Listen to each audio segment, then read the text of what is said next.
Tu sais cette petite voix qui te dit « tu aurais dû, c'est de ta faute, tu es égoïste parce que tu aurais dû faire comme ça ».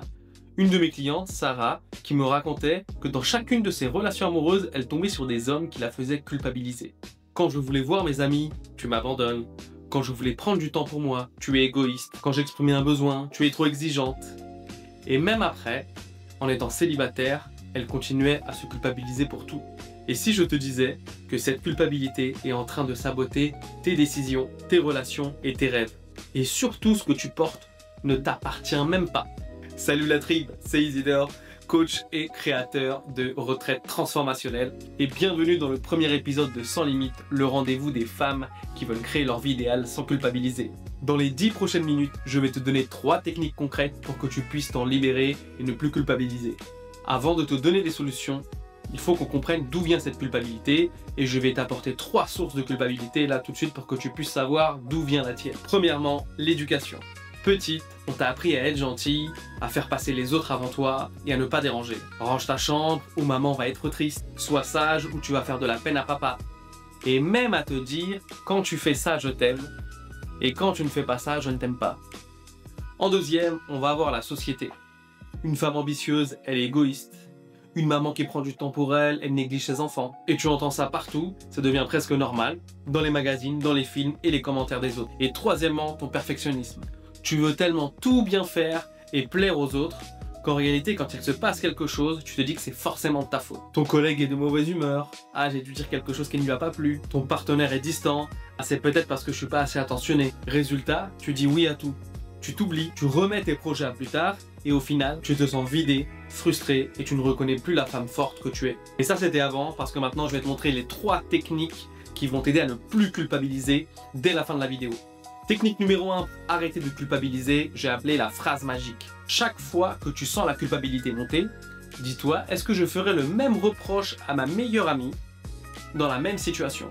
Un exemple, Claire culpabilise parce qu'elle a dit non à un repas de famille. Elle était épuisée après une semaine intense de travail et sa mère lui dit « Tu nous déçois, on comptait sur toi ». Et là, je lui demande, si ta meilleure amie te disait qu'elle était épuisée et qu'elle ne voulait pas aller à ce repas, qu'est-ce que toi tu lui dirais? Et là, elle me répond naturellement que bien sûr qu'elle dirait à son amie de rester chez elle et de se reposer. Cette technique te fait prendre du recul et elle est le miroir de ta vie. Technique numéro 2 pour arrêter de culpabiliser, le 80-20. 80% de ce dont tu te sens coupable n'est même pas de ton ressort. Chacun est responsable de ses propres émotions et tu n'es pas responsable de ses émotions. Alors on va faire le tri. Écris une situation qui te fait culpabiliser, puis trace 2 colonnes. Ce qui dépend de moi d'un côté et ce qui ne dépend pas de moi de l'autre. Tu vas être choqué de te rendre compte à quel point la 2e colonne est bien plus remplie que l'autre. Je te donne un exemple, Marine culpabilise parce qu'elle et son équipe n'ont pas atteint leurs objectifs du mois. Et maintenant, analysons ce qui dépend vraiment d'elle. Sa propre performance, sa communication et ce qui ne dépend pas d'elle, le retard d'un fournisseur, l'arrêt maladie d'un collègue, les changements de stratégie de la direction. Résultat, 80% des causes étaient hors de son contrôle, mais elle culpabilisait à 100% sur ça. Technique numéro 3 pour arrêter de culpabiliser, le stop mental. Dès que tu sens la culpabilité monter, tu dis stop à haute voix et tu te poses ces 3 questions. Premièrement, qu'est-ce que j'ai appris? Deuxièmement, qu'est-ce que je vais faire différemment? Et troisièmement, comment je me pardonne maintenant?